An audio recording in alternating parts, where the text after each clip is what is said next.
या कार्यक्रमास उपस्थित शिवानंद तात्या, माझा थोरला भाऊ ॲडव्होकेट आर एस वाघमारे, आमचे मार्गदर्शक ॲडव्होकेट टी एन कांबळे साहेब, भारतीय जनता पार्टीचे नेते आयुष्यमान दिलीपरावजी देशमुख साहेब, चळवळीचा कार्यकर्ता नामदेव विराळे, त्या जयंती मंडळाचे अध्यक्ष मुकुंद वाघमारे, स्वागताध्यक्ष आशिष भाऊ तोगरे, नामपल्ले, उपस्थित सर्व बंधूंनो, हे अहमदपूर तालुका ही अण्णाभाऊ साठ्यांच्या पदस्पर्शानं पावन झालेली ही भूमी आहे. अण्णाभाऊ साठ्यांच्या या पदस्पर्शानं ही पावन झालेली अहमदपूर तालुक्याची ही भूमी आहे. अहमदपूर तालुक्यामध्ये अण्णाभाऊंचं वास्तव्य हे चिरकाळ होतं. ॲडव्होकेट रमेश गायकवाड यांनी स्टेजवर येऊन बसावं. अहमदपूर तालुक्यामध्ये अण्णाभाऊ चिरकाळ राहिले, 4-6 महिन्यापेक्षा अधिक काळ राहिले. ते दसवाडीमध्ये शंकरमामा कांबळे यांच्या सहवासात, खंडाळीमध्ये दाजीबा मामा रायबोले, विठ्ठलराव सोनकांबळे त्यावेळेसचे पाटील, ज्यांना विठू महार नावाची कथा अण्णाभाऊंनी खंडाळीत बसून लिहिली. कदाचित आपल्याला वाचनातही असं. सापळा नावाची कथा ते दसवाडीमध्ये बसून लिहिली. ह्या 2 कथासंग्रह आपल्या या अहमदपूर तालुक्याच्या मातीत अण्णाभाऊंनी रेखाटली, प्रकाशित केली.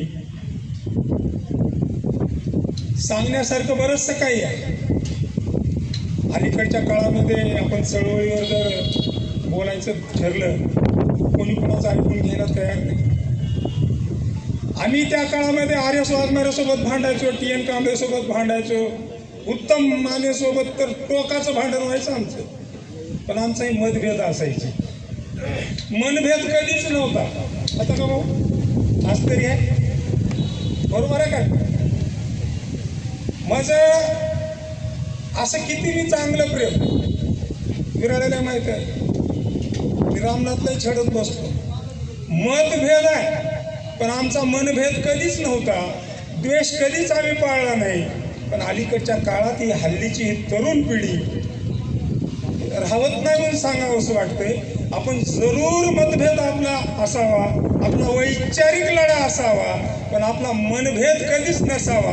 का तर हे गाववाले तुम्हा आम्हाला शिवी देत असताना महारामांगाच्या पोटच्यासारखं वागू नको अशा पद्धतीने शिवी घालतायत. त्याच्यामुळं मी या जयंतीच्या निमित्तानं आपल्या सर्व बांधवाकडून एकच अपेक्षा करत की निश्चितपणानं की अबकडाचं समर्थन करत असताना किंवा अबकडाचा विरोध करत असताना एकीकडे एक समाज हे सामाजिक न्यायाच्या अपेक्षेत आहे, त्याला सामाजिक न्याय हवा आहे. दुसरीकडं दुसरा समाज हा इथलं आरक्षण अखंड आणि अबाधित राहावं याच्यासाठी धडपडतोय. म्हणून आपण वैचारिक पातळीवर लढा उभा करावा. विचारानं, संवादानं हा प्रश्न सुटतोय, मिटतोय. सरकार तुमचंही आहे, आमचंही आहे. त्याच्यामुळं या सरकारमध्ये तात्यानेही मध्यस्थी करावी. आमचे तुम्ही नेते आहात महाराष्ट्राचे.